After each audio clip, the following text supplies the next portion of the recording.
Hello, everyone. Welcome to episode 13 of the Chila Chats con CLCA. I am your host, Daniela Ochoa. And before I introduce myself, I'm going to say a really quick quote that is going to embody today. So, John Green once said, maybe our favorite quotations say more about us than about the stories and people we are quoting. So, with that out of the way, I am a third year Chicana Studies major with a minor in both education and psychology. And we will also be doing gifts and baggages, which is basically saying something positive and something negative about your day. So something negative about my day is that I have a research paper I haven't started. So I have to get to that. And something positive is that I'm here with you guys on this podcast, and I'm really excited for the conversations we are going to have. And today I am joined by three other beautiful people who I will let introduce themselves now. Hello everyone, I'm Alfredo Arzola. I'm a second year cognitive science and design double major. I'm from Riverside, California, and I'm currently in Davis. And pronouns he, him, his. And then gifts and baggages, I would say today I woke up in such a good mood, and I was like, yeah, here we go. And then baggages, I just have a lot of work to do and catch up on, but it's all good. This is my fun time. Yeah. Good to be here. Mm-hmm. Hi guys, my name is Stephanie Ruelas. I'm a third year. My major is psychology and I'm minoring in education. I'm from Salinas, California. And some of my gift and baggages today, a baggage would be that I woke up feeling very tired and sluggish. But a gift would be that I got the chance to go out to nature and be able to speak to all my friends. Hi everyone, my name is Zaira and I am a third year Chicana Studies and Design major. My hometown is Salinas, and a gift for today would be that I'm kind of on track for my work. I've been doing my assignments, so I'm good with that. My baggage, my Wi-Fi sucks, so in case I suddenly disappear, you know why. We got you. Okay, so thank you guys. So today we are talking about quotes. So I chose this topic because I think words can have an impact, and some really touch your heart, or it allows you to make sense of a situation, of who you are, what you feel, and more. I do this thing where every time I encounter a quote that really speaks to me, I write it down in my notes app, and now I have a really long list. So I want to ask you, how about y'all? How do you remember the quotes that people tell you? Is there a way you have? Yeah, especially for myself, I bought it today. I needed it for this purpose. But every time I read a book or every time a quote really hits me, I put it in my journal. And then in here, I just have a bunch of let me see if I can find it. I have a bunch of quotes from books that I've read or the songs that I like, and then little drawings and that go along with it. But I for sure also put it in my notes app because I can't carry that book around with me. Yeah, that's how I hold on to it. I will be buried with this. That's beautiful. Well, with myself, I usually write it on my notes app too on my phone, or I say it a lot, or I use it a lot, or the other person uses it a lot that it just stays in my head, and I just start kind of mimicking their language. So for me, I also write it in my notes app. It's helpful too. And I also just sort of repeat it in my head, so it kind of stays with me like a mantra. So I just repeat it over and over, and also depending if the topic, if it's a relevant theme in my life, I sort of just repeat it during that period of time in my life, basically. Wow, lots of ways. So today we're going to talk about 6 quotes. We all brought 6 quotes each, and we're going to go around and talk about them, what they mean to us, why we chose it, and how it relates to our lives. So without further ado, Alfredo, can you please take the mic? Yes, of course. Okay, so my first quote, of course, this one came recently because Christina, which is my supervisor, she loves Brene Brown. I hope y'all look up Brene Brown after this as well. She's such a cool researcher. But she talks about her big thing is about vulnerability and connection is why we are here. So one from one of her TED Talks, one of the quote that jumped out was when she has children, this is how she's gonna talk to them, expect things from them. And she was saying that you're imperfect and you're wired for struggle, but you are worthy of love and belonging. And I thought that was like so beautiful because I feel like us as a society right now, we have this mentality of like, oh, if you can't love yourself, nobody can love you, you know? And I feel like that's so damaging to people who, you know, who might be going through something at the moment and might not, you know, feel a lot of love for themselves. And I feel like that shouldn't be the case. I was like, you are worthy of love regardless of where you're at or what's going on. Like, you're a human being, you know?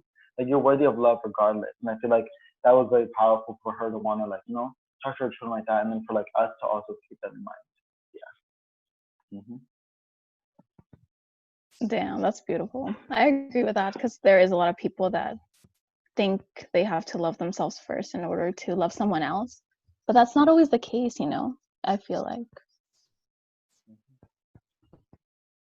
I feel like also people always want to be perfect, and I agree that it's mostly the society that's forming the perfect view, and it's like you don't have to be perfect, and even the perfect people that seem perfect have their struggles. So I think everybody really is worth of love and belonging. I do agree with that, but I also feel like we should like sometimes establish boundaries, you know, like taking times to ourselves and not just exert our energy on like everybody else, you know. You can't give back if you don't have for yourself, basically. Love that. Okay, so I will say my first quote, and it goes like this. To be recognized and found, we must first be lost. And I got this quote from my Norton Anthology Middle Ages book. It's from an English class that I hated, but that quote really stuck out, so God bless that. And I can relate to this quote a lot. I can relate to this quote because my first year, not just personally, but also academically, I came in as undeclared, not knowing what I wanted to do at all. And I know some people may be like, why would you do that? Well, there's like this big pressure to go straight into a 4-year, especially by parents and just everyone around you. So I felt like if I didn't have any other option, or else I would face like failure and disappointment. So I came here searching and searching, and right when I thought I had something, it'd be like, just kidding. That's not what you want to do, Daniela. Think again. So it was definitely very frustrating, but I did find something that I greatly enjoy and something I am passionate about. And I feel like this quote really embodies that, because sometimes people think you have to have it all figured out by the time you get to college, but the reality is that you don't have to at all. If you are lost, be lost for a little bit longer, because I can assure you, you will eventually find that thing that makes you tick. And if it doesn't happen your first year, it could happen your second year or your third year. But like, don't feel ashamed, because everyone has felt lost at one point, and that's the way we often find our path. I can agree with you that it did take my first year to be able to find what I call my soul tribe. Because I feel like in the beginning, I was very lost, but it was kind of like a routine, the whole school thing, that I didn't even feel like I had to look for people. But it's just like I accidentally found the people that I truly, really love and love to spend time with. So I think it's just like, you have to be lost to find something that you need in life. And I feel like a lot of people can relate to it, especially when you get to college. It's funny about that you mentioned that as well, especially because my first year was last year. I feel like I wanted to get lost, you know, like I wanted this feeling of like getting away and like finally being by myself and being selfish for myself. So I feel like that helped me a lot to like really appreciate and learn to love myself being alone. And I feel like now that really made me really appreciate my second year now that I'm like, I'm like outgoing and like I want to be with everyone, and, you know? It's like it's so much powerful when like I love both parts, like knowing how to enjoy myself alone, but also knowing how to like, you know, appreciate those around me. So like that was powerful. Yeah. Definitely. It was yourself.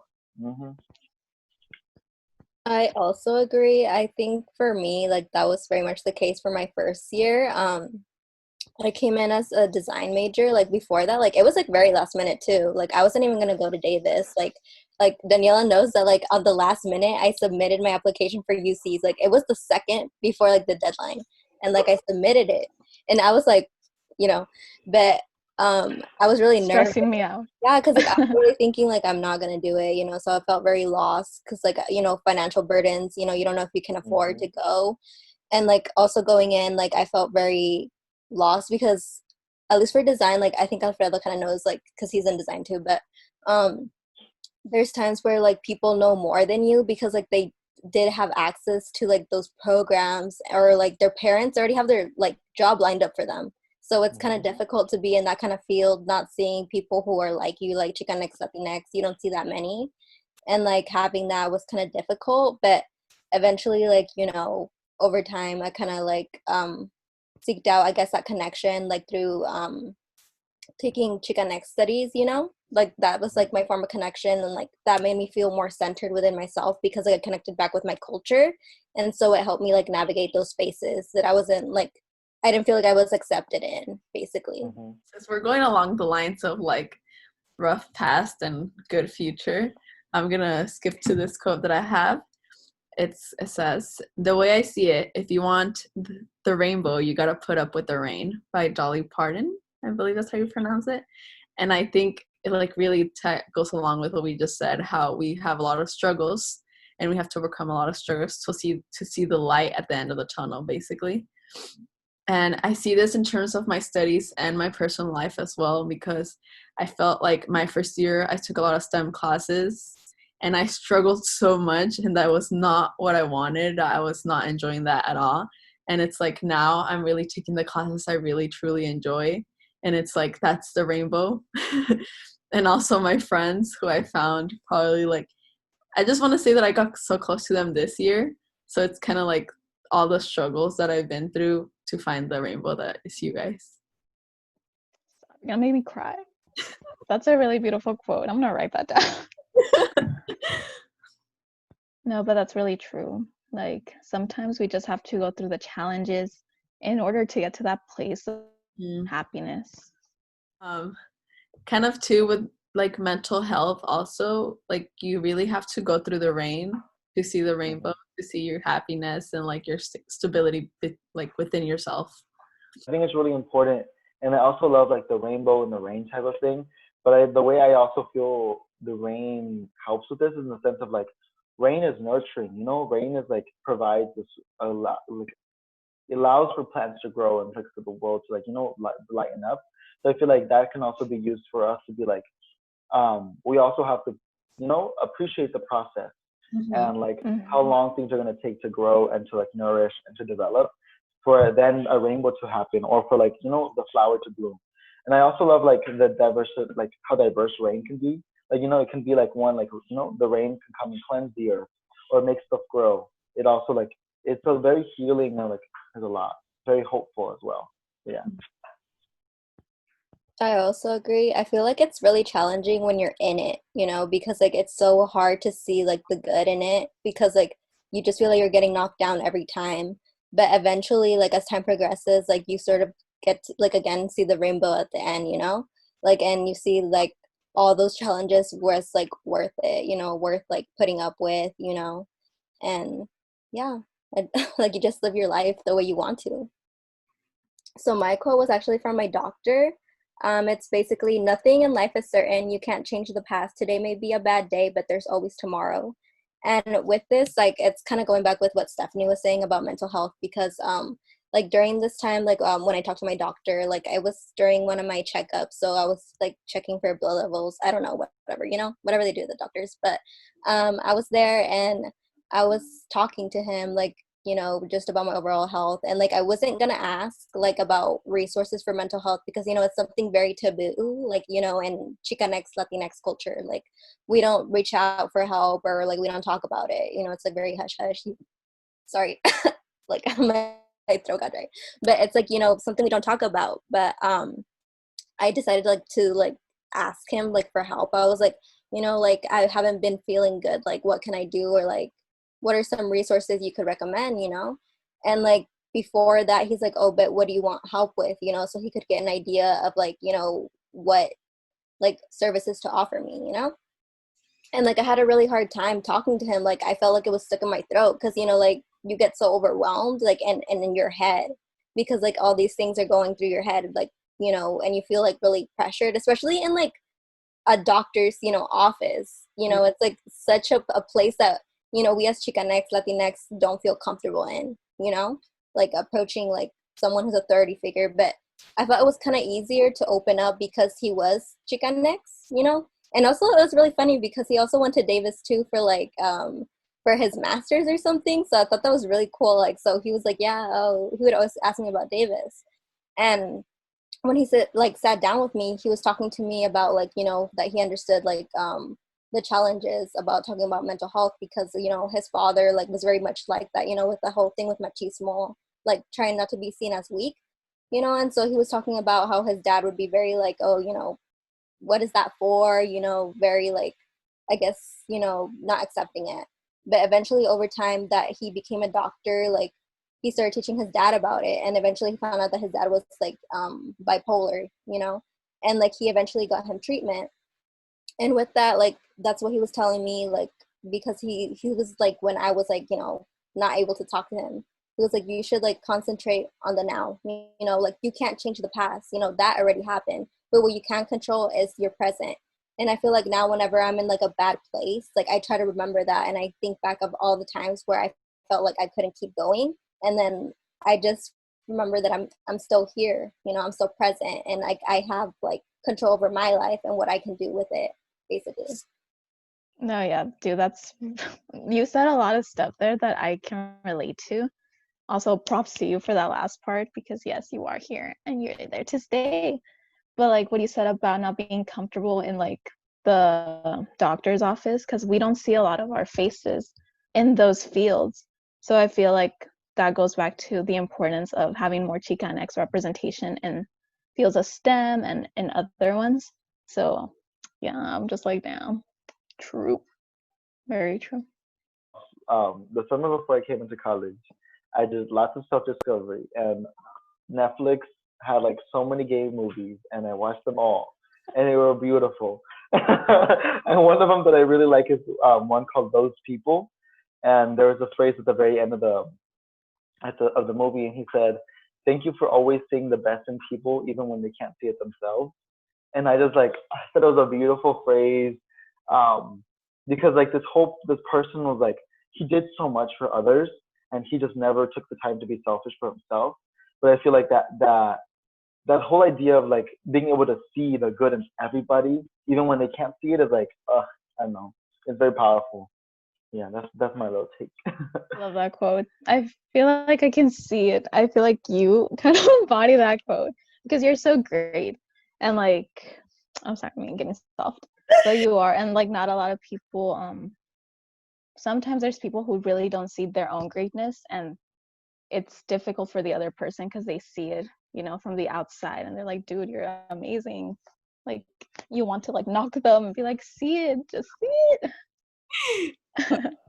Agree, because I know Alfredo sees the good in everyone, and I think there's just so many people that do have so much good in them, and they think that they don't have anything that's like good to show. And I feel like that's why we need people like Alfredo to kind of appreciate them a little bit more. And I do agree with you, Daniela, you just want to be like, smack him in coscorron, like, can you freaking see the good in you?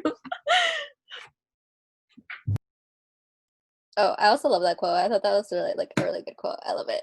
Um, yeah, I was thinking about that. I think I heard something like it's sort of similar, or at least what I try to think, you know, because we like sometimes it's hard to empathize with people, especially, you know, if like the way they act is sort of like something that you don't agree with, you know.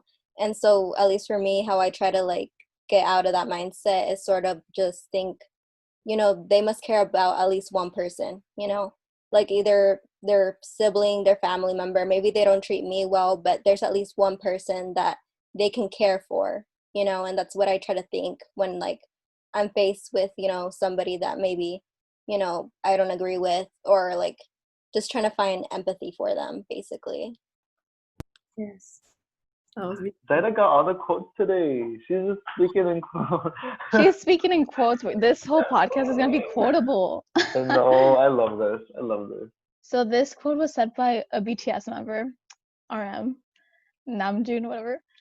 So he said, in Korean, the word future is made up of two parts. The first part means not. The second part means to come. In that sense, future means something that will not come. This is to say the future is now, and our now is us living our future. So, where's my thing? So I feel like a lot of us are always so stuck on what's going to happen in the future. We're basically preparing for the future constantly, and that sometimes we really forget to live in the moment. And I feel like university life can really magnify that feeling. But to me, what this quote is saying is that our future is now, and if we don't realize that, we are basically wasting away our lives, just always thinking about what's coming next. And it really comes down to living in the moment, because tomorrow may be too late. You never know what's going to happen. And it's something that I think about a lot. And I feel like, do you guys relate to that too? Heck yeah, especially with like, I think it's so beautiful to even just like have future to really mean that, you know? And I love how like in different languages, our words can mean like different things. It's like they're like Mm-hmm. there's so much thought that goes into language, you know? But even in this part is like for it to like be translated as like not to come, as in like, you know, appreciate now because what is happening now will affect the future, you know? It's like by us working hard right now will help us in the future, you know? By us having a good mindset now will help us in the Mm-hmm. future. I think that's like a beautiful thing to live by. Oh, wow, powerful. Uh, No, yes, I agree. Just because I feel like there's a lot of people that leave things to do to the future, and it's like if you have the opportunity and the chance to do it, something that makes you happy now, why not do it now? And like, why leave it for the future, thinking that you're gonna be in a better place? But it's like that's what you're thinking. Like you're not sure if this Mm-hmm. really makes you happy now. Make the choice and take it. Oh, I also agree, but I feel like I am guilty of this because at least during the times when I did think that way, like thinking just about the future and not the present, was like again in times where like I was in a difficult position. So it's easier to like be like, oh, I hope the future is better, versus like facing it head on in the moment. But I feel like now I have done like a better job of like trying to live now because I know whatever work I put in now will benefit me later. So if we're talking about like the future and like things that make us happy, my quote is stay close to anything that makes you glad you're alive. And I just think that's beautiful because it just is me. So the people and things that I stay close to are my friends, my family, and nature, just because those are things that really make me feel alive and present. And I think, yeah, like talking about like the future and all that. A lot of the times I feel like when we're in school, we're like, oh my God, I miss my family. Like I really want to go on a hike. And that's usually me. Or like my friends. And I feel like that's when I started like kind of like um managing my time and saying like, all right, so this weekend I'm going home and like, oh, I want to hang out with my friends. You know what, let's just all study in the library. We usually don't do a lot of studying, but we all hang out. Yeah. So what do you guys think you would want to do more of, or what are your things that make you feel glad you're alive? that quote really hits in the sense of like it's true. It's like whatever you want to do is like, you know, it's very like live in the moment. Like, you know, do what you want to do. Why are you ever gonna put yourself around like bad energy or bad vibes just because you don't want to be there? You know, it's like you have the power to be able to be like, no, I don't want this from me right now. I can get up and leave. You know, and I think that's like I'm gonna go chase what I want to do. You know, I want to be around, you know, nature too. I want to be around like I'm not gonna be like second class. Well, right now we have to, we can do it in isolation. Um, but yeah, it's just like for sure, always go for what you want to do. Yeah. No, yeah, going off of that, you really do have the power to bring happiness to yourself by the things you do. And I feel like definitely my friends and family, they have given me some of the best memories ever. And I do a lot of things for them. Surprisingly, I like doing presentations or like speaking in front of people. Sometimes like my anxiety gets like like really full on, but I also get like this kind of adrenaline. So I like kind of like that. Maybe that's why I want to be an educator in the future, so I can get more of that and have an impact on people. But going off of that, I really do just like small things too, like a music, um, a movie, like so many things that just brings so much happiness to me. Yeah, for me too. Like I sort of just like focus on my interests and again, surrounding myself with people that I feel like align to like the views I have because like that way they motivate you And for me, I guess my things would probably be like design and stuff and just being creative. Like I really like doing projects. I feel like it's very therapeutic for me.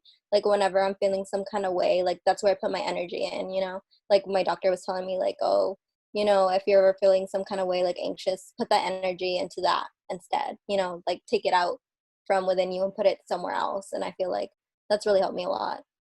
I guess my next quote kind of goes with that too, but it's basically nothing without intention, do nothing without intention, and it's by Goddess Lula Bell, spiritualist and healer, and it was also sampled on Solange's When I Get Home. And basically, this quote for me is sort of just being aware that my actions have consequences and just being mindful of where I exert my energy because that impacts my well being and like others as well. And I also try to do things with purpose because I just want to put my full effort into the projects and the people that I care about. So I try not to half ass things that I really am passionate about because, like, why would I do that if I really care about it? And also, just acknowledging that you will get what you put in, you know, with your work. And also it means like setting goals for yourself and just sticking to them, whether they be short or long term, and just honoring my commitments, you know, sticking to my word. Like if I said I'm going to do something, I'm going to do it, you know, and no, like there shouldn't be no backing out, basically. I like that quote because it's true. Like you really do things with your intention, you know. I feel like I try to practice that a lot with my decisions and who I let into my life, what I do in general. So I really like that one. Thank you for sharing. Especially like the part when you even mentioned like how like your actions have consequences. Like you shouldn't be putting in your energy on things that like you don't want to do. I'm like that's hella true. Because I feel like that's where I feel like regret comes into place. You know, because then you're like, oh, I shouldn't have wasted my time on that. Or, you know, it's like at that point it's just like if you want to do it at the moment, you won't feel bad for doing it at all. You know, I think that's powerful. I think also knowing what the intention is exactly, because a lot of the times people are like, why am I doing this? And it's like knowing what the intention is and how much energy you're going to put to it is very important. My next quote would be, this is from, I don't know if y'all seen it, The Imitation Game. It's on Netflix. It's so good. Is it with what's his face? That The guy guy from Sherlock? Mr. Strange. Yeah, I've Mm-hmm. seen it. Dr. Strange. It was so good. He said, I think it is the people who no one imagines anything of who do the things that no one can imagine. And I thought that was beautiful because it's like, you know, it's like the people that like no one's looking at, the people that are, oh, they're not doing anything, or like you can't imagine anything coming from them, you know, is the people that like will create the things that no one can imagine at all. I was like, I think that's powerful because it's kind of like sticking it up to them, be like, you had no hope in me, you thought I had no potential, but look at me now, like I'm the creator of this, or like I've done this for you, you know. I think that's powerful. Mm-hmm. So powerful because like people underestimate you a lot, and when you show them like that you truly have like what it takes, it's the best feeling in the world. So snap to that, and to all the people who didn't think we would get to college and succeed. I love the feeling of proving someone wrong. Yeah, I also agree with that. I feel like we were really quick to judge based on appearance and stuff, and like you never know like what people are capable of, you know. It can be in a good way, but also in a bad way too. Sometimes I think about that as well, because like sometimes like, you know, it's like good and bad for everything. I just think humans are powerful. They're really powerful. My third quote says, this is something my friend told me. She said, I mean, being empathetic towards others is one thing, but the ultimate challenge is doing the same for yourself. And I feel like this is so true because she is right. We are often able to like be empathetic towards others. We give them advice on what to do, how they should feel better, etc. But self-empathy is acknowledging that like all human beings, you deserve understanding and compassion. And it's often also confused with self-pity, but that's not what it is at all. And it's something that's taken me a while to practice because you have to be willing to use it, even when you trip over your feet or you make mistakes and they leave you like feeling embarrassed or wishing you had stayed home and never done the thing. But I know that I always beat myself over things such as when I fumble an interview or like I perform poorly. But over time, I feel like I've had empathy and compassion for myself, which allows me to compare my own experiences to everyone else's and not be so hard on myself because I'm not the only one who has experienced this. You really have to like slip into your own shoes and look at yourself from a compassionate point of view. I feel like with this one it hits a bit stronger, especially like I don't know. I think of when it comes to this like my sister as well. Sometimes my older sister, I feel like she's I don't know. I feel like even as a family, it's interesting. We have like we kind of are very people pleasers, you know, and like we tend to forget about ourselves. And I feel like my sister like well, she like tells me everything. So like sometimes when she's like, you know, has her boy struggles or whatever, and like she tells me of like the things that these like asshole guys are doing, and I'm just like, and she told me she was like, you know, sometimes I wish I just didn't give a fuck about them, you know, because they're just so easy to not give a fuck about me. And I'm just like, you know what? So you're saying that you care a lot, you know, you care too much. I was like, how about you start caring so much for a person and that person letting that be you, you know? It's like put all the energy into yourself. And then she's like, oh my God, you're right. And then you know what? She tries it. She's trying. But I think it's very important to be like, you know what, like putting all the energy that we can put so easily into everyone else, into ourselves. And that's like for sure harder. It's easier said than done, but I don't know. Yeah, I was about to say that. I was like, it's a lot easier said than done because I feel like a lot of people do try to care about themselves more than other people. But it's just like, for me, if I see someone struggling or someone that needs obviously like help, I always go. Like I turn around and I'm like, wait, okay, but how is this gonna make you feel at the end? And it's like, yeah, but I'm just like a people person too. Like I feel everyone's meant to socialize and all that. And it's just like I think we're all kind of predisposed to turn to the other person and be like, hey, you know, and kind of forget about yourself. But yeah, that's lovely what you said, Alfredo. I think for me, I've also gone like through a like similar experience. Like I think I was having a conversation with one of my friends, and I think she was also talking about how like she gave more to the other person than they would to her, like time and attention. And like I told her, like, you know, he's not worth it. You know, it's like you're a good person. You're like putting yourself out there, you know? And like that's what I told her, and like I talked to her that way. And then later, like afterwards, I was like, wow, why can't I talk to that like that to myself? Because I never do. Like I would always like beat myself up over things.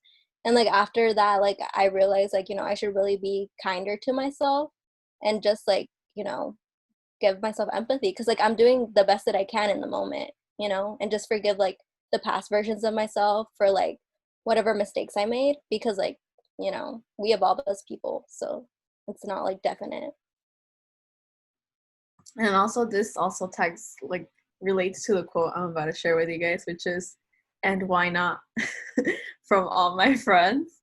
Just because I feel like there's a lot of people that are afraid of texting first, or are afraid of saying no, or afraid of saying yes, afraid of doing something in public. And it's like, why not do it? And it's like, and if you do it and it's like, oh, I'm gonna be embarrassed, okay, but tomorrow that's not even gonna matter. And it's like you don't even know these people, and if you know them, they won't put you down like that and be like, oh my God, that was horrible. Like if they're really your friends where they really do that, it's like, yeah, so why not just do that little thing that you're scared of? Yeah, you're right. Like I feel like I'm also guilty of that. I don't do certain things because I'm scared of what the other person's gonna say, what they're gonna think about me. But like, why not? Why not just do it? But it's so hard. And it also comes, I don't know, Zyra said it earlier, like how much you give to a person. I hate when there's like, it's so one-sided, you know, like you give so much, you put so much effort into something and they don't give it back. Like it just frustrates me. I hate that with anyone. Also, like talking about like the giving more and all that, I feel like that kind of shows what kind of person the other person is too.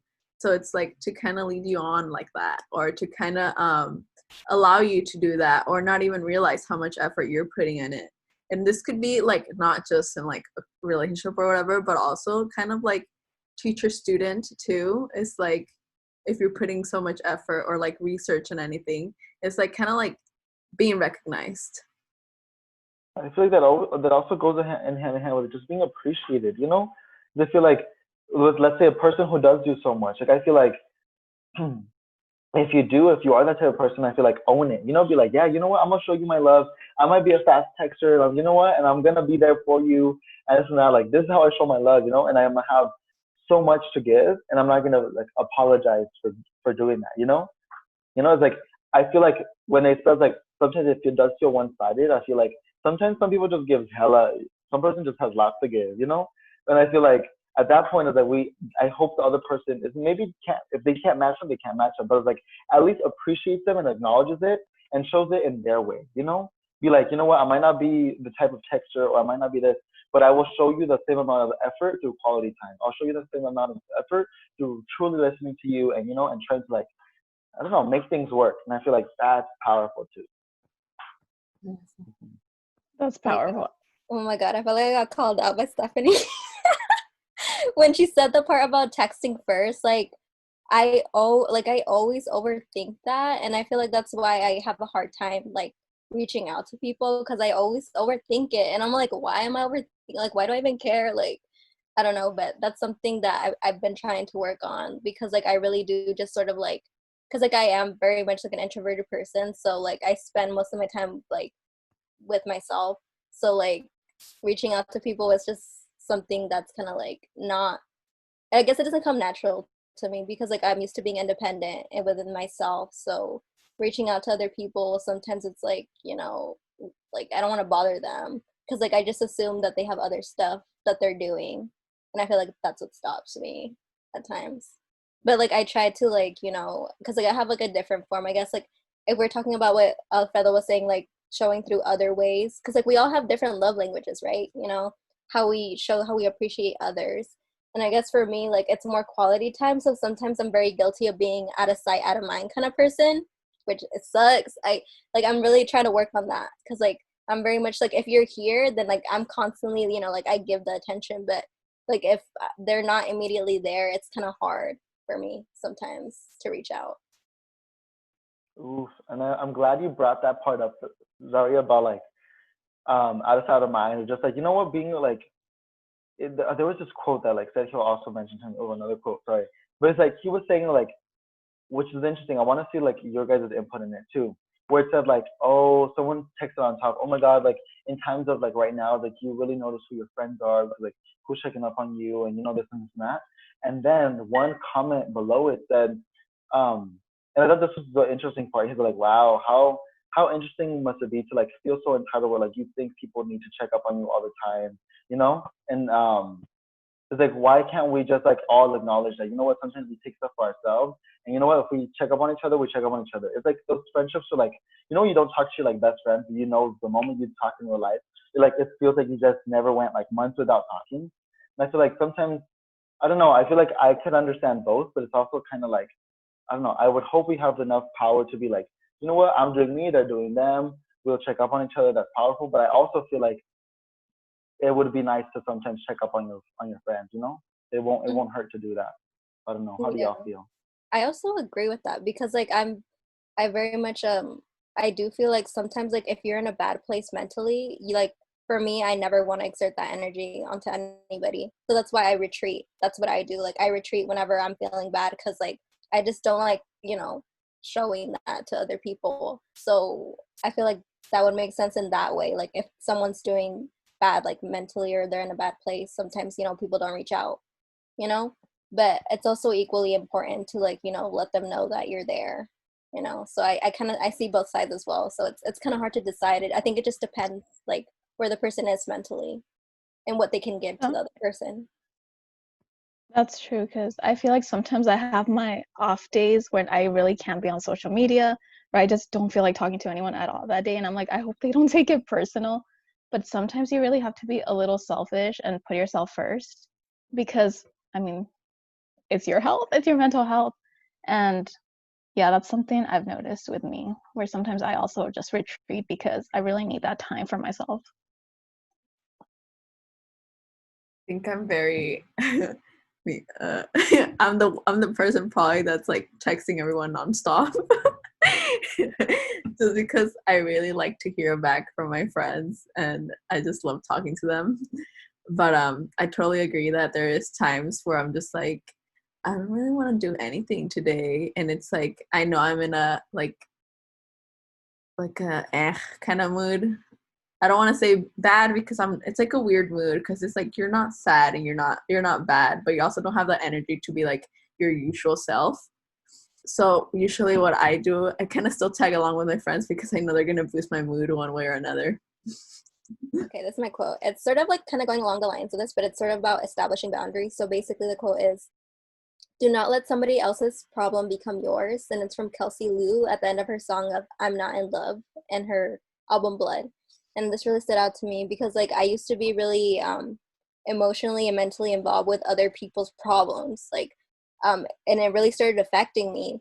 And like I was just surrounding myself with people who were not involved and they were just doing like things that are, I just wouldn't do myself, and I would find myself giving advice to these people, like, but they would never take it. So I'm like, why are you asking me if you're not gonna take the advice? And I felt like that was really like, it was just so frustrating, because like I wanted to see the best for them, but like they didn't want to for themselves, and I would start to feel like constantly drained because it would be like the same cycle over and over and over again. And so there was like a point where like I had to like distance myself from those people because it was just like negatively affecting me. And I just wanted to grow as an individual, and like being surrounded by people with that kind of energy is just isn't good for me, like as a person, like if I want to evolve and grow. And so like while I did care for them, I also realized that I had to like care for myself because like again, like you can't give to others if you can't give to yourself. And so I started like realizing that I would gravitate towards these people because it was like out of a place from avoidance, like a place of avoidance. Like I was avoiding my own problems because I was so busy focusing on other people's problems, and then that like shook me up when I realized that because I was like, what?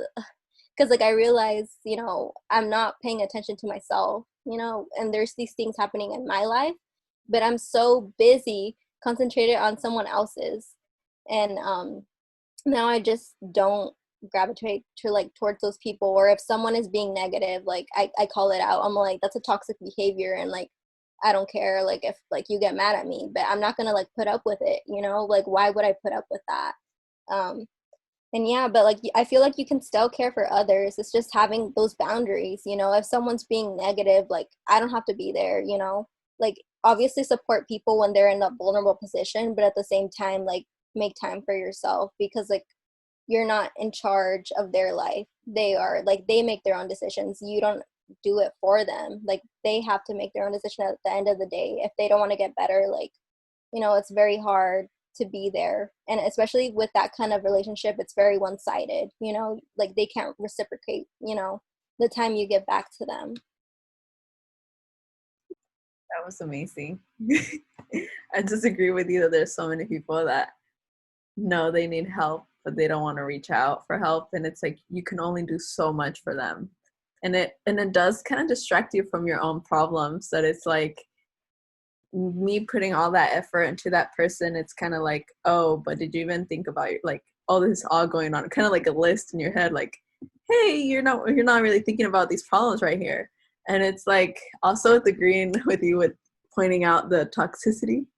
I feel like I've actually started doing that recently when there's people that kind of do like manipulative behaviors or something. And it's like, hey, wait a minute. Like, you're kind of manipulating me to do that. That's like, I don't like that. And it's like, even if it puts them in a bad mood or whatever, it's like, I'm letting you acknowledge that you're doing this and I don't like it. So if you don't like that, then we're like, bye. So it's kind of like, that is great. That is something that I think a lot of people should start doing, just to kind of like check your own behavior as well, to make sure you're not being like that towards other people, and making sure who you're surrounded with. Oof. I love how you mentioned that too, Zyra. You were hitting points on, like, you were going at it. I was like, oh, oh, oh. I was like, I relate to that, especially like, I don't know. Sometimes I feel like I'm the listener, so I feel like I'm always the one just like listening to everyone like rant, like, there's problems coming at you or whatever. And I feel like sometimes the one thing that I learned, I'll give two little comments. One of them that I'll say was like, I recently saw a text like on TikTok or somewhere. They were saying like, before like a friend tells you like, hey, I want to talk to you, or like, can I tell you something, and be like, letting them know, but like, do you want me to just listen to you rant, or would you like me to also give you advice? Because sometimes people just want to rant, and I feel like the whole moment is like you're like saying like, oh shoot, how am I gonna? What can I tell them? What can I tell them? But I feel like by knowing what they want from you, it helps you to be like, okay, I'm just gonna be a listener right now. They just want someone to rant with.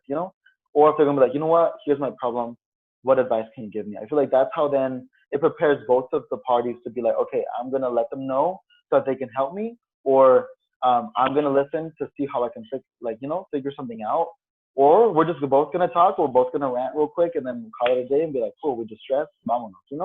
And going off of that, when you give advice to people, it's really not up to you for them to take it. Like, you give the advice and you're like, okay, I gave my advice, I gave my piece, but now it's up to them to like take my advice or not to take it. So it's also like separating that from yourself, because I'm like, I hope they take it, like I hope they listen to me, but at the end of the day, it's not your decision and you can't control that. Damn, so many good conversations though. Yeah, I also feel like that. I feel like now, like, I don't waste my energy or my breath. Like, I say it once, I'm like, you already know where I stand. If I already said it once, like, you don't have to ask me again. And that's it. Like, now, whenever someone asks me about or wants to talk about the same thing again, I'm just like, you already know how I feel about it, so don't ask for, like, advice from me if I'm just going to repeat myself, but I will listen to you and support you once you want to start moving on from that. But I can't be stuck here with you during like that whole thing, because like it's not my problem. Like, you have to decide for yourself, because it is their life. Period. I feel like even I finally remembered my point with that one too. Also, like, I want to become like a psychologist, or like a counselor in some sort, and I feel like I always fall in the type of like the dilemma of like, damn, I'm gonna be like, listening to so many things and like, trying to like combat them. And for one, I'm so like happy because I want to like listen to everybody, and like, help them out. But I feel like there's gonna be a point where I'm just like, I need to know how to like separate like my own thing and then like work, or like how I'm gonna help people. So I feel like we do internalize people's stresses sometimes, and we're just like, oh, we stress for them of like how they're gonna figure it out, what's gonna happen. When we feel like we sometimes need to learn to be like, you know what, I did my piece, like Daniela said, and now it's on to them. Like my work here is done. And I think like we need to like, those are the boundaries to like really set. And yeah. Next one, I like this one. Okay, this is from a book that's called We Are the Ants. So this summer I read hella gay books too. I was just moving from like gay things to gay things. I was just finding a way to like, relate to like some cute gay love stories. But other than that, this quote said, maybe love doesn't require falling at all, after all. Maybe it only requires that you choose to be in it. And I thought that was beautiful because it's like, oh, damn. Like people always think that falling in love is like, it's supposed to hit you. It's supposed to be like, oh. But after when you think about it, it's like, this is commitment. This is like, y'all are both putting effort. Y'all are both on the same side and being like, you know what, we're both going to try this out. We're both going to do it. Let's do it. Because then I feel like that's when the one-sidedness comes. I feel like you guys need to like enter it knowing what you want out of it, what's going to happen, and that's cool. Yeah. I love that quote. I really do. Because I feel like love shouldn't have all these like rules, like, oh, you have to do this and you have to do this. Like, why can't we just be in love? Someone come fall in love with me real quick, please. I really like that quote because I recently saw a post on Instagram. I like actually took the post out that it said, let me just skip to something. It says like, oh, if we're supposed to be together, what happened? And it's like, that's not how love or anything like that works. You make a choice to love someone and you make a choice to forgive. You make a choice to make it work every damn day, even when you can't stand to even look at them in the eyes. You make a choice to love them unconditionally, even when they eat the leftover food that you were anticipating to eat all day. And it's longer and longer. But it's like, I totally agree that it's a choice just because, well, I took a relationship class in Davis, so it kind of like, I can go off and off about like, and all that. Well, basically, the main points is that there's different categories to love, like how love is defined. So there's also like, and I'm pretty sure Daniela and Sarah, did you guys take this class too? Yes. Yeah. We can still make a podcast about that. We should. So there's like the passion, intimacy, and what else is there? Passion, intimacy, and Passion. passion. Down. I can't My remember mouth the flew names, out. but we know the concept. That's what matters. Basically, passion always like is not predisposed, but most of the time it fades away. And after that, it's like the respect, the trust you have with that person and all that. And it's like it really is a choice to stay with that person. It's like that's how relationships work, basically. And I really think we could go off and off about this. So if y'all want to make a podcast about it, let me know. Yeah, I also agree with everyone. Like, I also took the class, so I know what Stephanie and Daniela are like. But yeah, I also agree that you really have to put in your effort, like the effort, because like at the end of the day, the sparks go away, and like you get to everything about the person, So it's like up to you to make it work and like finding ways to get to know each other even more, or like again evolve as a couple. That's what's important. And it goes back to the effort thing, like not it being so one-sided, like actually both of you putting in the effort to, receive back the same energy. So this quote is kind of changing the tone a little bit. So it says, "You're getting older and you'll see that life isn't like your fairy tales and the world is a cruel place. And you'll learn that even if it hurts." And this quote, I love it so much. It's from a movie called Pan's Labyrinth. And if you haven't seen it, you should definitely watch it. But anyways, this quote, it kind of hurts me. But because it's so true, we all do hit a point in our childhood or in our lives in general when we realize that our lives aren't like fairy tales. And even though we don't want to see it, the world kind of forces you to see it. And as the quote said, it hurts, but you will have to learn it. And I can tie it to the things that are happening today in our world where there is so much discrimination, hate, and other injustices that really impact people. And before I answer this question myself, I'm going to ask you guys, when was a time or a moment when you realized your life wasn't a fairy tale? For myself, I feel like I have two instances, like, and one low-key hit me till like last year, not gonna lie. So like my first year. But like when I was younger, like, my parents, we always worked in like janitorial work. So like every Saturday and Sunday we were at the church, cleaning it up, or like at night, whatever. And I feel like it just seemed so normal to me, because like I felt like, yeah, that's what I do. I was proud for my parents. But I feel like I remember this one moment when like I saw like how people looked at us and how they would like see us. And like me as like a little kid, I was like, I love singing at the church. Like I'd be cleaning the restrooms and I'd be like singing up the top of my lungs. I'd be like, cleaning the pews and like fixing the books, or like sweeping or like mopping. And I feel like I just love that time. But I feel like one time we got there a little bit earlier, so like the white people left the church, and they saw us because we had like our buckets and our mops and our vacuum, and we were just like waiting for them to leave. And I got like the ugliest look. And not gonna lie, that's when like I felt like it hit me all that I'm just like, I'm out here cleaning, like, and like picking up people's trash or whatever. And I feel like I had the sense of them looking at me like we were trash because we were doing that. And that like after that moment, I like looked at it completely different. And I was like, fuck. I was like, you know what? It's true of like what's going on. I was like, I thought it was just a happy thing, but like now I'm kind of sensing like the scales of life, or like where they putting us, I thought that shit was crazy. But now I'm just like, fuck that, because it taught me a lot of stuff. I loved it. But then also the other thing would be like last year where like I hear like I was really in my feels, and there was this one song that I love. It's called Forbidden. Y'all should hear it by Tundra Call. It's beautiful. Um, but it was really talking about like the struggles that like people had to go through. The whole mentality of like people have to go through stuff for us not to go through stuff, And I was thinking back at like um a bunch of stuff, like even like rights, or like also being like gay in general. It hit me. I was like, damn, people struggled and like fought for me to be able to hold somebody's hand out in public. And that shit hurt me so bad. And I was like, and I started bawling my eyes out because it was just so powerful to me. Like I wanted to like thank them because I was just like, the world has changed so drastically, and there's like a point in my life where I feel like I don't need to hide, and that's thanks to so many people. And I even thank my parents also to like coming over here in a country that they didn't know anything about. So I was just feeling very grateful at that moment. Yeah, life is not a fairy tale sometimes. We gotta appreciate it.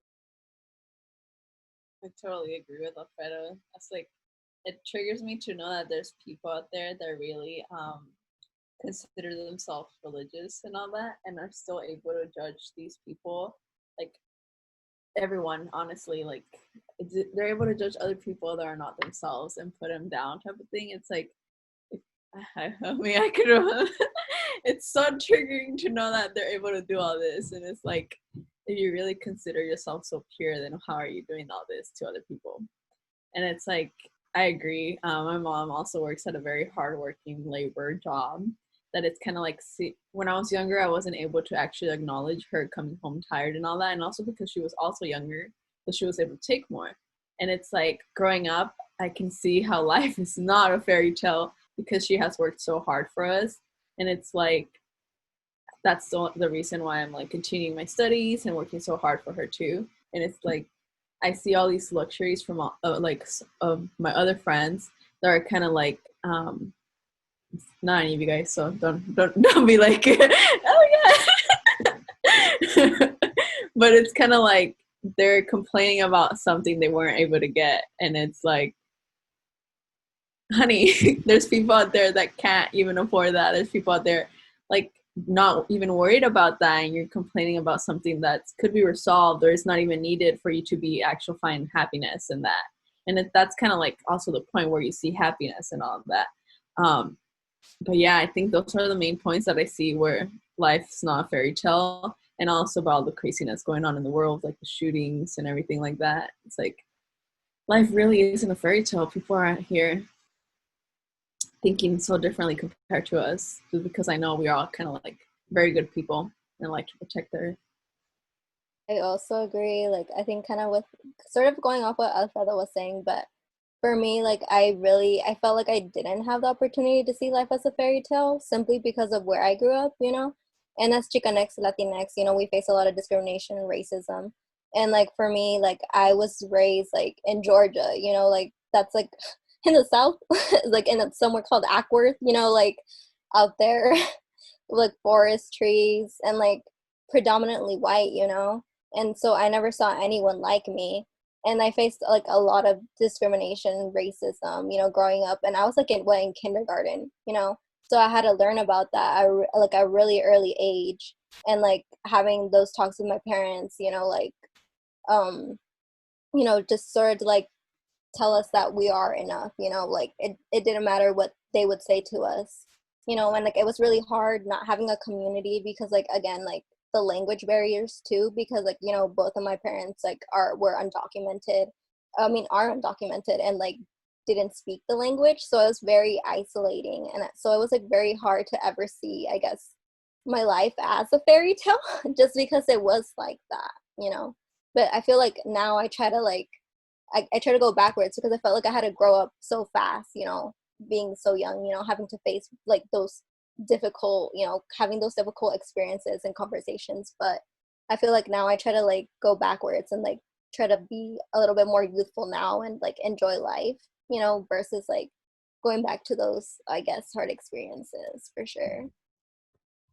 You guys like have touched on so many things, and I wish I could expand on all of them. Like Alfredo, those church people, first of all, fuck you to them. Like, ugh, I hate how there's so many judgmental people out there in the world. How like love can be forbidden or illegal, or how it's seen as wrong. That's just, it always blows my mind. But going back to like my own instances where I realized my life isn't like the movies, or it was a time where it was really sucky for my family. We moved to San Diego because of certain circumstances, and we were basically living from house to house. I remember that my dad asked my uncle who lived there if we could stay with them for a couple of days, and they literally denied him. So we ended up like renting some other places, and it was just like that all along, you know, just hopping from like home to home to home with other people. And we once actually ended up renting an actual shed in my aunt's backyard because my aunt was tired of having her own space invaded. And I would see my mom crying a lot. And, you know, as a child, you're kind of hopeless because you can't really do anything other than just feel bad for her. And, like, it's really hard. And not to mention all the other turmoils of having, like, to move away from home, leaving your old friends, meeting new ones, and leaving them again. And it was just, like, a really hard time. But I believe we go through these experiences for a reason, and it's made me who I am today. And I'm pretty sure that those experiences have also made you guys into who you are today, because it's not easy for immigrant parents, for Chicanx people. Like, it's really not. I love that. I love the things happen for a reason. That's something I really like live by. Things happen for a reason, if they're good or bad. I think I'm next with the quote. Yeah. My quote is, you have power over your mind, not outside events. Realize this and you will find strength. I'm not sure how to pronounce his name, but his first name is Marcus and his last name is Aurelius. But I believe you're in control of how you decided to take things and how to think about things. How you react to anything coming your way can change the effects and the outcomes. And I love that we're able to do this because it just puts us in such a powerful, like, we are all so powerful and our mind is so powerful. And it's like how we see negative or what you consider negative things can really affect you and the people around you.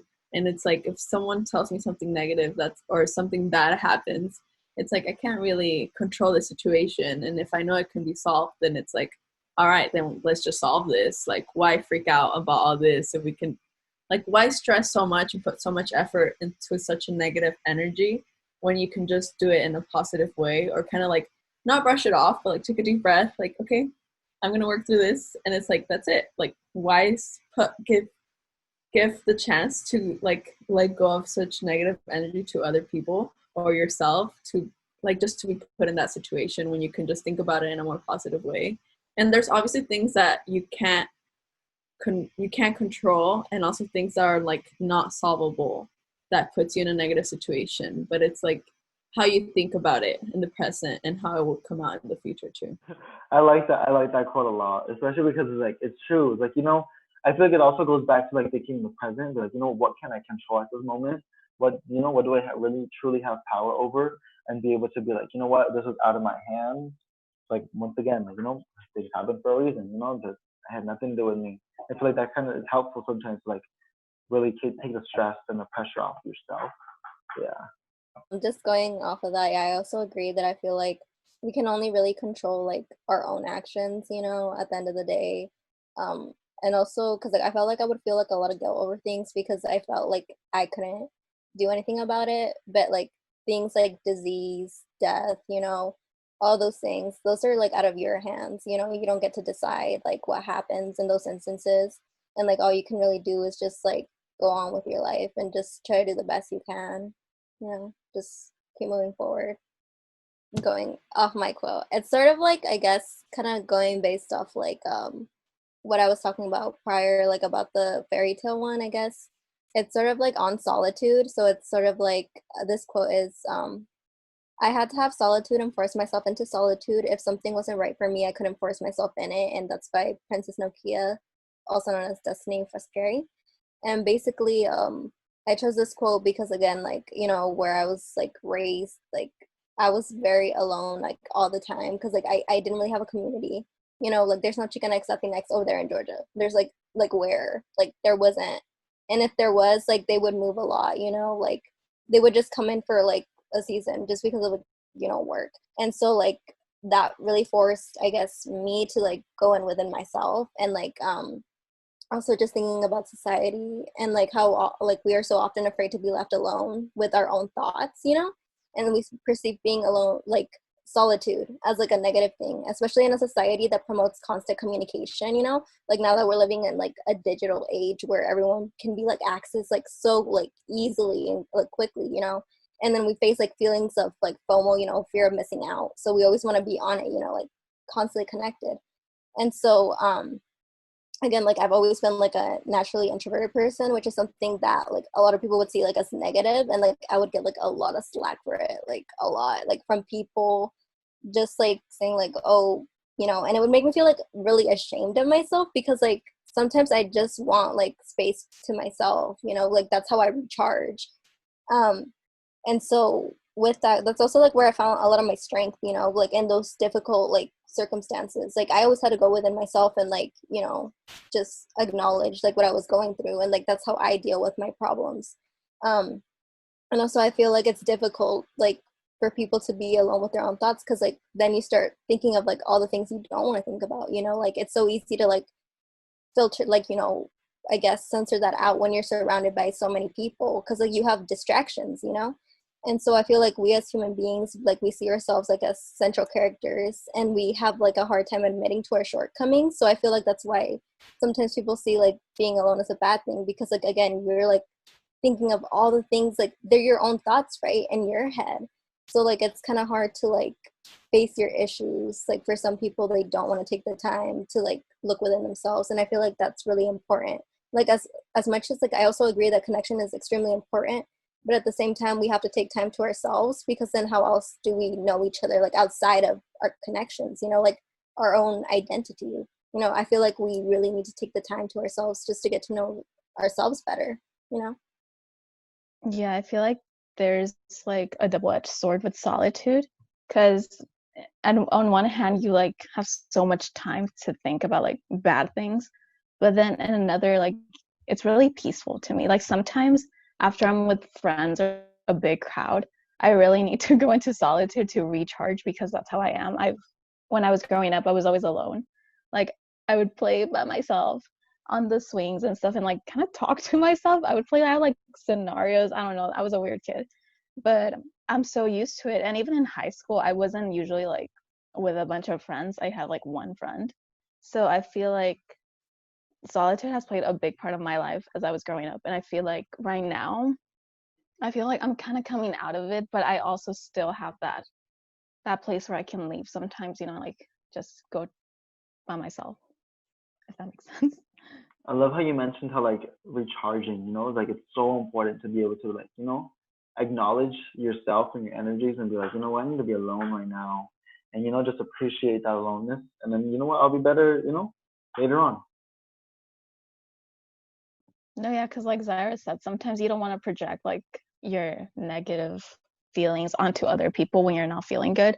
So it's really important to like be self-aware of like how you're feeling and what you're doing. Like again, like yeah, that's something that I do. And also like again, like like Danielle was talking about, like solitude is not always a bad thing. There's a difference between solitude and loneliness. That's like the one thing they have to highlight, because loneliness, that's like lack of connection. Solitude is something you choose. That there's like a difference between like the two of them.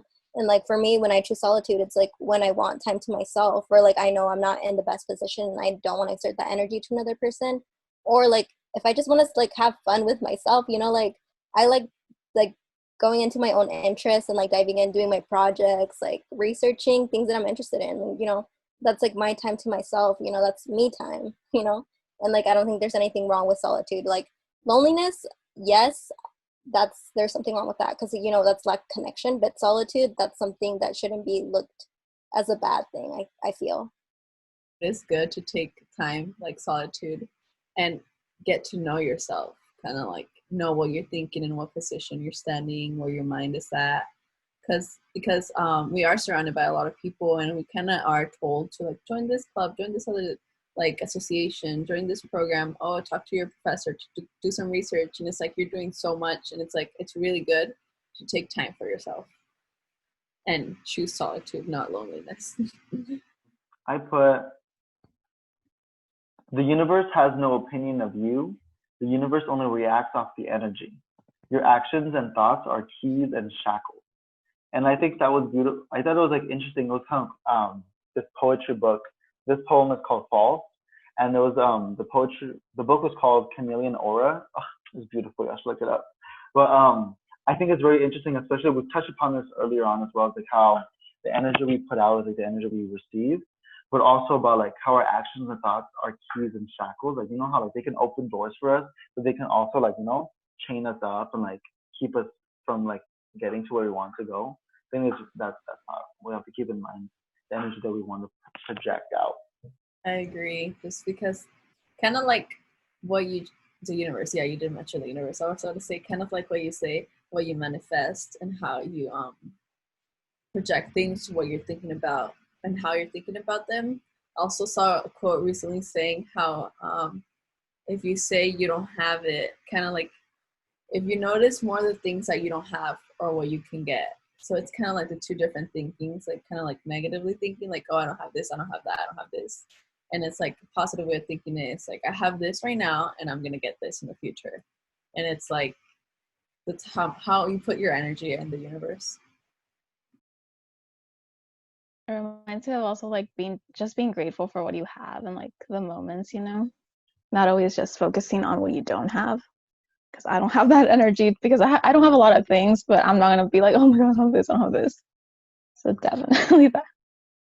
I also agree. I feel like you should put your energy into things that, like, I guess are good for you and like help you evolve as a person. Like, I feel like that's when things start going in the right direction. I mean, sometimes you have setbacks, but obviously I feel like it's all for a reason. Like maybe you weren't ready for whatever it was that you wanted to get at the moment, and now you can appreciate it even more because you went through the work. You did the work to get to where you wanted to be. This next quote also kind of torments me, and it goes like this: nothing haunts us like the things we don't say. Mitch Albom said this. And so let's imagine a scenario, right? You're at a party and all your friends are telling you and encouraging you to ask that person across the room to dance with you or something. And you think to yourself, nah, my friends are probably just gassing me up or something. Besides, they wouldn't like someone like me and blah, blah, blah. And so you continue about your night. When the party ends, you go home. You're laying in bed and you think to yourself, damn, what if they did want to dance with me? What if we hit it off and we started dating? What if I introduced myself and said hi? So you basically ask all the what ifs all night, and it haunts you to think, like, what if that was my person, like the love of my life? And if you stay silent, the infinite possibilities continue to exist, and there's nothing you can do to go back in time and see what would have happened. So when I hear this quote, it just brings me all this sense of regret. Like, why not speak our mind and never let any thought like that haunt us? So my question to y'all is, did you ever speak your mind about something that you knew would haunt you if you didn't? I feel like recently I started doing that just because I got in the mindset that was like, and why not? So I think I started doing a lot of things that kind of was like a little savage of me. That's kind of like the word you can put it. And I honestly am learning so much from it that it's kind of like I'm I should on I and there's times where I should start like doing more of it, but I kind of like left in my head with less what ifs and more like, all right, so they reacted like this. Where do I go from here? Like, all right, okay, like, all right, I'm just gonna take it, not gonna like um think about it or question it so much if that's what I've been told, like that's what I got reciprocated or whatever it could be. um but I think it just helps so much to not have any regrets or what ifs in the future, just because it does haunt you. And it's like you're in the shower thinking, oh, what if I would have done this?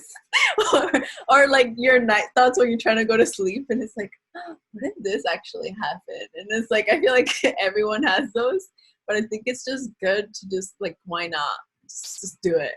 Like, what are you gonna lose from it, really? Like, what are you really gonna lose from it? I feel like that one also goes in hand with like what did I say?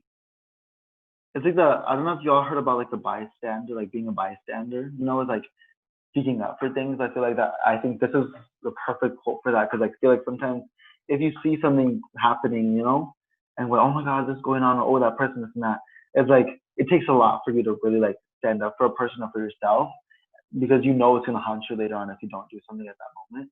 So I don't know. I feel like I've been working on like not being the bystander, and like doing it, like because I feel like if we all have the mentality of like, oh, someone's gonna speak up, someone's gonna speak up, no one's gonna speak up because we think someone else is gonna do it. So it's like, why not do it yourself? I think that's crazy. Yeah, like for me, I feel like a lot of the time, like I would, I guess most of my life, like I would spend like a lot of the time thinking of the what ifs, because like there were so many moments where I wouldn't speak my mind or I wouldn't take opportunities. And I guess, I think that sort of changed like around, I guess, my sophomore year. And like again, like during that time, I was going through like a lot of things, like, in my personal life. And I feel like that really made me change my perspective, you know, at least for me. Like, one of the things that was like going on in my life was like, you know, my mother was like really sick, you know, and like I feel like that really switched my perspective, you know, and like I mended like my relationship with her like during that time. And then I also went to go visit her family, like and like Ensenada, like it's somewhere nearby. It's not in Ensenada, it's somewhere near. But during that time, I felt like I would really help me evolve as a person, because like I really reflected, you know, life is too short, you know, like there's people going through so many things, and like, you know, not many people are that lucky, you know, like I had the chance to mend my relationship with my mother, you know, and like I want to not have anything, like hold anything back anymore. And so that summer, like of my sophomore year, like I decided, you know, I really need to make a change, you know, and I don't want to spend my life in regret. And so, you know, I made like, it's kind of dumb, but I made like a list of people that I had to hit up or, you know, like have a conversation with, you know, and like, you know, just speak my mind, like, and like I gave myself like a deadline and everything, like, you know, oh, this is like what I'm gonna say when I'm gonna do it. And like it was really hard because, you know, like especially for some things I felt like very vulnerable, you know, like you're putting like, you know, yourself out there, you know, and you don't know what's gonna happen, you know. But at the end, like I did those things, you know, and I talked to those people, and like now I don't feel any regret, you know, because like for so long, like I had been holding like so many things in, because like I'm a very I like what I call emotionally constipated person. So like, you know, like I hold in like a lot of things, and like I don't know, it's just like I was just overthinking things, you know. And like in the end, like I said those things, and like I don't regret it, you know, to this day, because like, you know, in the end, like I don't have to hold it in anymore. And it just feels like, you know, it feels like something is lifted off of your chest. And like it didn't matter what their response was. What mattered was, you know, that I did it, you know, and it didn't matter like if they, you know, accepted it or not, you know. I spoke my mind, and like I was honest. And I felt like that's all that really matters. And like that's what I try to do now, you know. And like if I feel something, some kind of way, like I try to acknowledge it more. Obviously it's still kind of difficult for me sometimes, because sometimes I do try to like not show that things affect me, because like I don't want it to bother me. But you know, I feel like I try to be more honest now, I guess. That is so true. The vulnerable, putting yourself in such a vulnerable position, because I feel like even if we try not to like let it affect us, we have this thought in our head that is kind of like, I hope they don't react like this. That is kind of like, I really hope they don't react like this, because I know it's going to hurt me in some way, shape, or form. But it's like, okay, if it did happen, like you can't really control that. So it's kind of like you just have to go along your life, your day like that. But it's so good to just let it out, you know? Um, and my next quote is "Act confident and no one will question you" by my all-time favorite YouTuber, Sarah's Day. And she says this a lot when she tries like new like fashion styles and all that, or tries like a new workout. And I think that is so true with like anything, because like speaking in public or in a presentation or something, that puts me like, gives me anxiety. It doesn't give me adrenaline, Daniela. But I think acting confident, like it just, you kind of like fake it till you make it too. You just act confident and have like kind of like all those questions that people are gonna ask you kind of answered already. So it's like, what else? What's gonna go wrong if you just act confident? Like, who's gonna question you? Like, oh, this girl just walking up this podium and she acts so confident. That's like, all right, so she knows her stuff.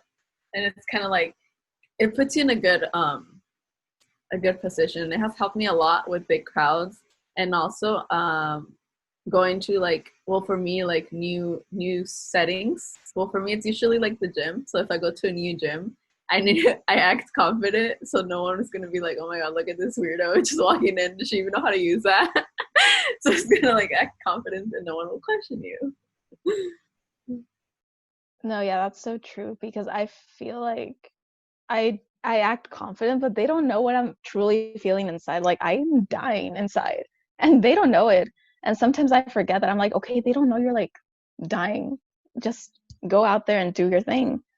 But it's really hard for me to like separate that from my own thoughts. But I'm gonna keep faking it till I make it. Maybe one day when I go up to like someone, I will be like hella, you know.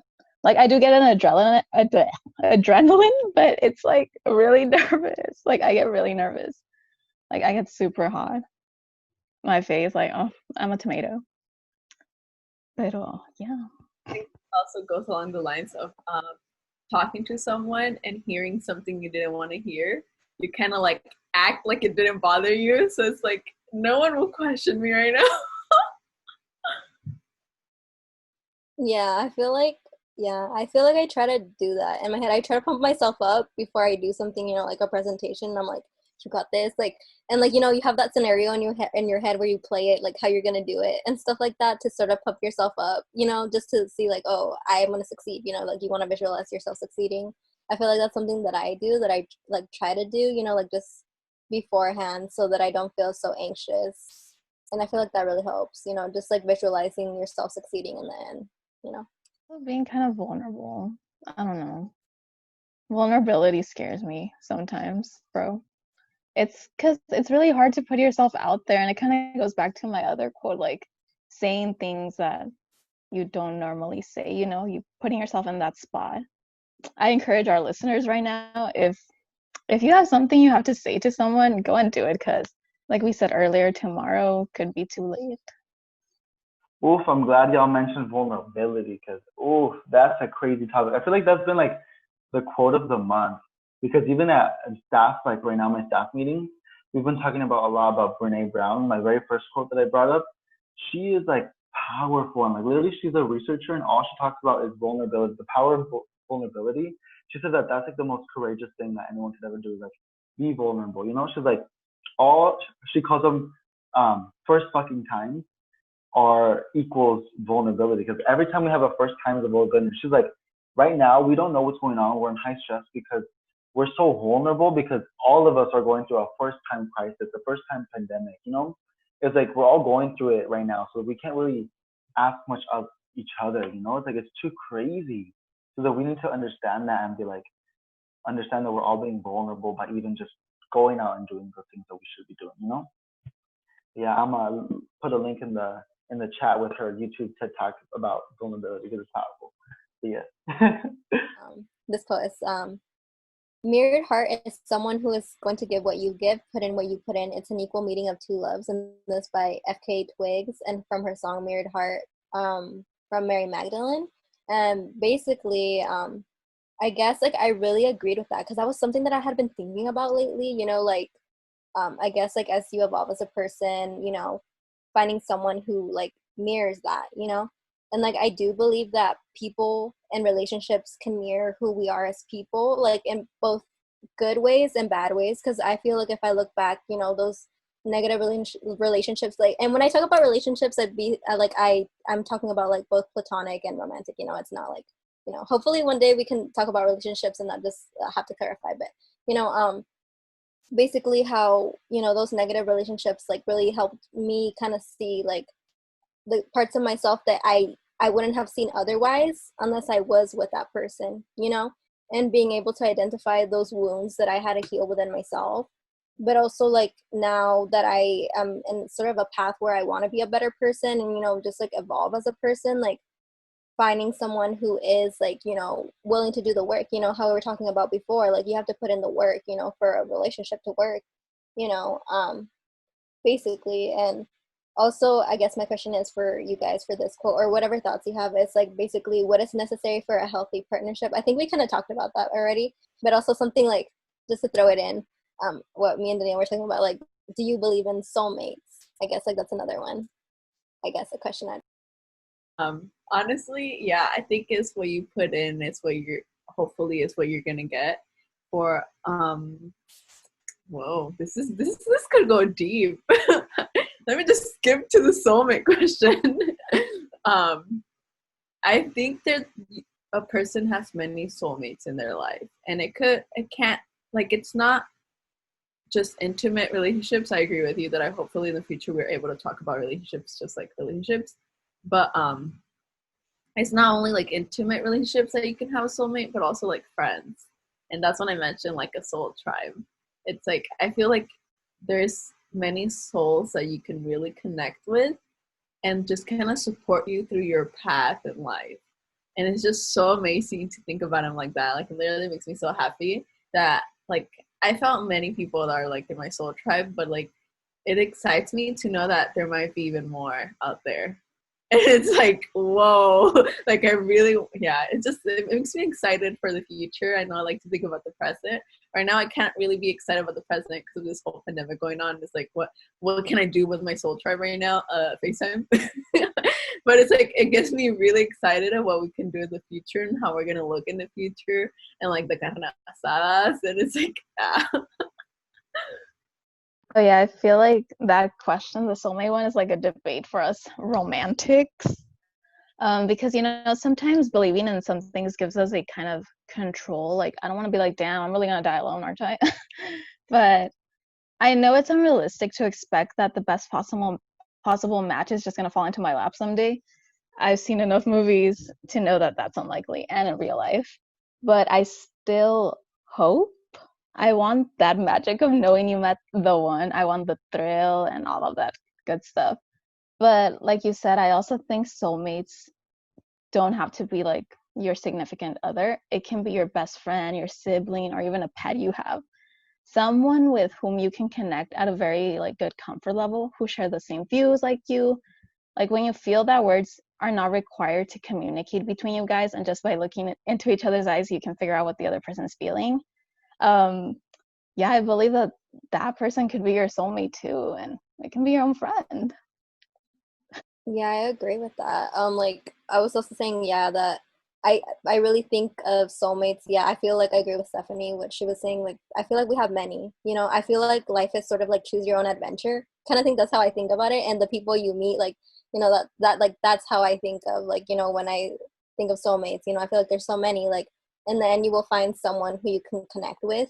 And I do agree. I feel like it's also with friendships. Like, I feel like the people in my life, I feel like they are my soulmates because, like, I feel like they help me evolve as a person, like, of who I am now, and like continue to evolve, like being with somebody who, like, accepts you for who you are and also doesn't mind if you change, and evolve, there's like no control there, like you accept each other, like, and you just keep going together, and I feel like that's what a soulmate is basically. And like, I also don't think that there is like a perfect soulmate. I mean, we're human beings, I feel like that's why a lot of people don't agree about soulmates, because they think, oh, it's this perfect person, but realistically, we're human beings, we make mistakes, like, we messed up, but at the end of the day, it's like someone who accepts you.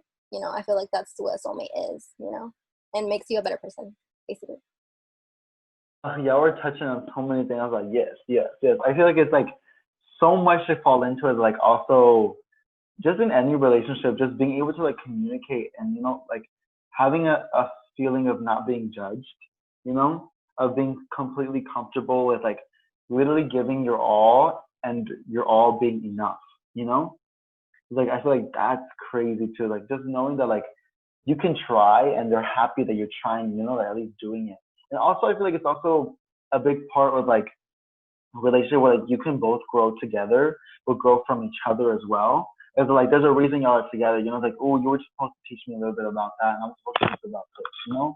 It's like we all have our own purpose in life, and I feel like we all have like the ability to leave everybody in anything better than what we found, like how the way we found it. I think that's powerful too.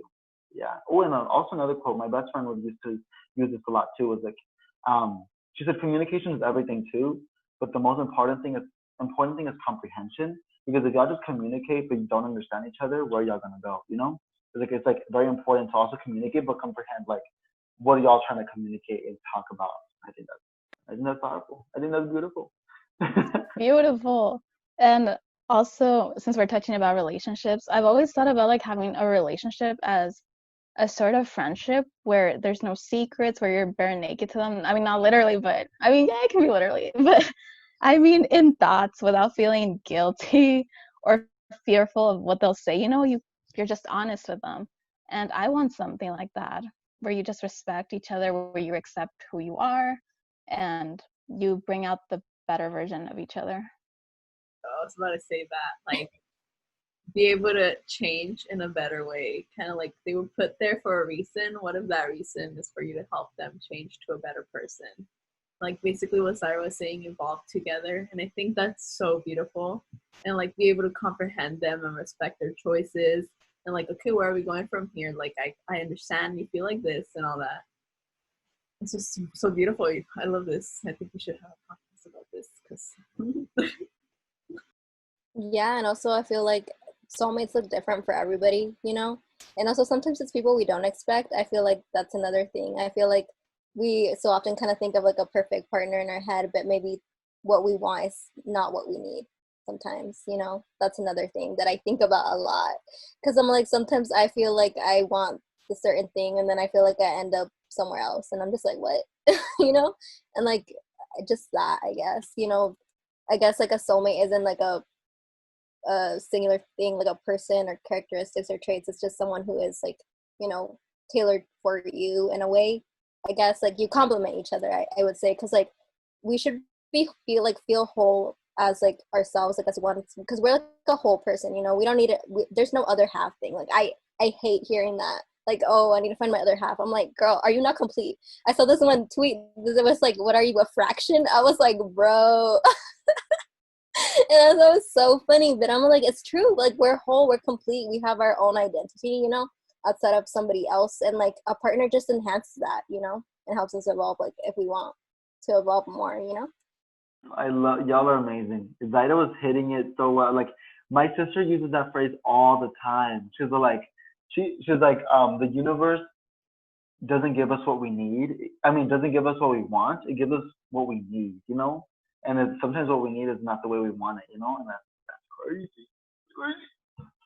What else was I gonna say? Oh, and also the soulmate type. You know, it's like the whole thing of like we are complete. You know that we can't just think it like we're gonna be like the other half of like I don't know. But you touched it really well. Yeah, I think it's beautiful. My last one, oh, okay, this one is from a book called We Contain Multitudes. And this is like a little part of the poem that like this guy wrote to the other guy. But I love this part because it said, I never noticed how an ant will climb to the tip of a blade of grass for no reason. How many things happen for no reason? And how no reason can mean joy. And I think it was beautiful because it's like, imagine like the things that we do without thinking about it, but we only do it because it's like we find sense of joy. Like why like y'all listen to a particular song, or like why you step outside and just feel like the sun kiss yourself. Like this is joy, like showering and just enjoying the moment of like the water hitting you. Like the reason of not doing anything for a reason is because it's like simple and like joy, and I don't know. I mean, it's powerful. That's true. Just because like I remember doing some like things. Just like for me, like getting out the house and taking a deep breath, or going on a hike and just taking a deep breath. It's like, why do you do that? Like I would say like no reason, but it's kind of like because I got so used to it. It's kind of like a routine, a habit, or whatever you want to, like whatever we can call it. Maybe more like a habit, just because I got so used to doing it. But it's like that no reason is like a strong reason. It's like to feel alive, to feel present, to feel like being like gratitude, just being thankful that you're there in that position. That's a really beautiful quote. I really like that one, because really sometimes we do things with no reason and they bring us joy. Like, I don't know, I listen to music. I don't have a particular reason for it, but I just put it in because it really does make me feel happy when I'm doing things. But okay, so I'm gonna say my last quote, and it's one that I really like. It goes like this: it is impossible to live without failing at something unless you live so cautiously that you might as well not have lived at all, in which case you fail by default. And to me, I would say that this quote is saying that failing is essentially part of life, and to not fail means you have failed at the very essence of life. Failure is important because it teaches us how to cope with real life. As we know, it is imperfect, and failure is bound to happen somewhere along the line. And I think we know many people who are successful today that have gone through a lot of failures. And we have been taught all our lives to basically pass our classes, get into the prestigious colleges, and do what everyone else is doing successfully. But how often does someone tell you to fail first and then succeed? I don't think a lot, right? And as I was growing up, I was never really taught to fail, or I wasn't told that this was something acceptable. But as we know, failure is necessary. It's necessary when you're experiencing life. And although it can hurt, and it can really hurt, if we think about it and see it through the right lens, it can be motivating and even inspiring. What do y'all think about that? I think, yeah, like my quote is going to say a lot about that too. Should I just spit it out so we can just talk about both quotes? My quote says, doubt kills more dreams than failure ever will. And it's like, it all goes down to like failing and how we view failing too. And if we're ever allowed to fail. Well, in high school, I had an English teacher that would always say, you have to fail to learn, or like, it's okay to fail now because in the future, it's going to be seen as something very negatively, like kind of like, it's okay to fail right now, like in your undergrad and all that, because if you have like a big research coming up and you fail when you posted it type of thing, it's going to be seen more negatively and it's going to impact more people, which is kind of true. But it's like you have the control to fail now and learn from it. I love that. I think that's beautiful, especially both quotes, like how they like complement each other. It's true. Is like I think we also live our lives like wanting to be perfect and doing everything right. And I think we put more stress on each other or like pressure on like doing it rather than just doing it for like, like the why not doing it. So I think we have to like just live life and be like, at least I lived a good one, you know?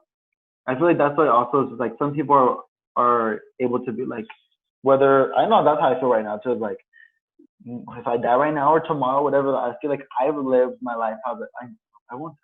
But like I live my life as like I would want to do it. So I feel like I'd be like, cool, take me out there. Go ahead, friend, take me out, but please leave me alive. But it's just like it's like live your life as like you. There's no other one. It's like might as well do it. But why not? Yeah, I love that. I also agree. Like, I feel like before, like, I would consider myself like a perfectionist. Like, I would want to do good in everything. And also, like, I feel like as Chicanx Latinx and then being parents of immigrants and stuff, you feel that pressure, and like failing just feels like, oh, it hurts different. It is, and like for me, I feel like I used to be really scared of failure, like a lot. And like, going to Davis, I failed a lot in like a lot of different things, like I got rejected from jobs. Got like in clubs, like I remember like I would join a club like every quarter because like none of them just like worked out for me, and I saw that as a failure, and like for a while, like my first year I joined I think like 2 clubs and like it didn't end up working out, and I just felt like, wow, I feel like it's something in me, right? Like I'm just failing. And like eventually like I got out of it and I started joining more clubs. I joined like I feel like maybe I have the record of joining. I don't know how many clubs I joined. I joined like a couple. Like I feel like people recognize me. It was actually really funny because I saw Alfredo in one of them like before, like in one of the clubs that I joined, but then I didn't end up joining it because like it just didn't work out with my schedule. But it was so funny. It's just funny just like to see him here too. Like like the world, how it works, I don't know. But yeah, like I just felt that way a lot, and like I would take it personally, but eventually I was like, you know what, if I fail, it's because it's not supposed to happen, but like also not discourage me from keep going. I feel it's more like that's not for me, maybe not right now, but maybe later, and that's how I think now. I feel like that's what helps me with failure. I'm like, maybe at this moment it's not working out for me, but like I have to keep going. I can't put my life on pause just because I failed once. Snap to that. I love how you and Alfredo were meant to meet. Life works in mysterious ways. Like your path It was so got funny. connected. Like literally, I remembered because I think Alfredo commented like on my laptop cover, like for CLC, like then and in CLC, and I was like, wait. And I'm like, wait, I know him from somewhere. And I'm like, I remember meeting him in that one meeting for like marketing for that other club. And I thought it was like so weird. I was like, wow, what a small world. Last quote.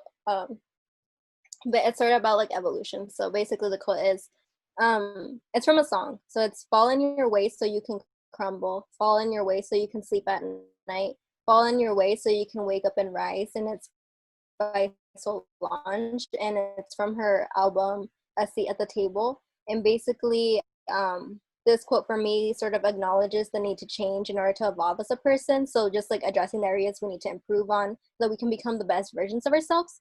I feel like that has helped me a lot, you know, like starting over. Like if I feel something's not working, like I try to fix it now. Or like also like we've been talking through the whole podcast, just like acknowledging, you know, the things that we need to improve in our life, you know, because if we don't do that, then we're not growing as people.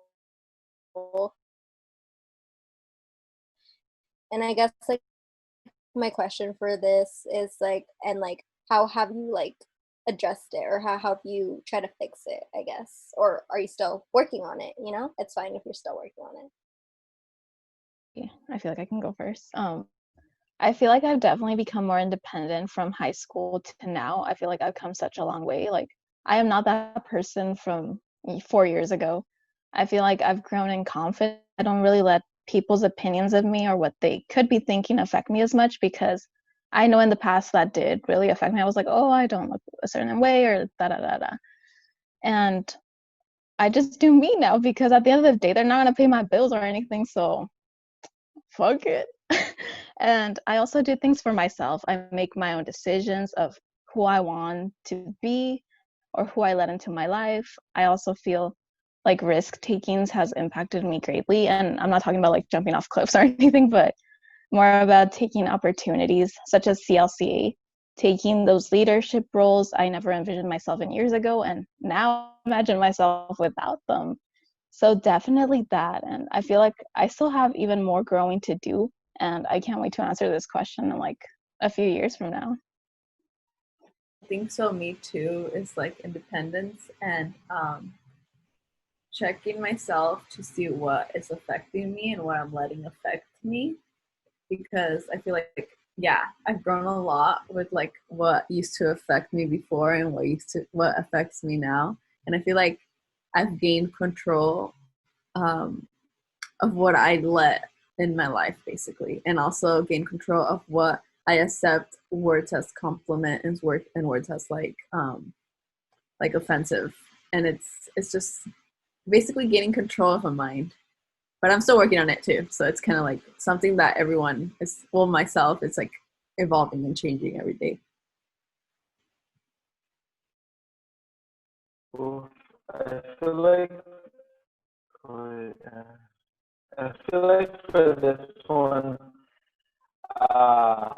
for myself, it would be more so like my own happiness and like how I like come off as good. I'm always like, Alfredo, he's always so happy, he's so kind, he's like, he's a fun one. And I feel like there was moments when like all my senior I wasn't feeling that way. Like I had to like put on the mask because that's what they expected of me, to always be this like happy person. And I feel like now coming to college, I feel like I've gained the opportunity to be like, you know what?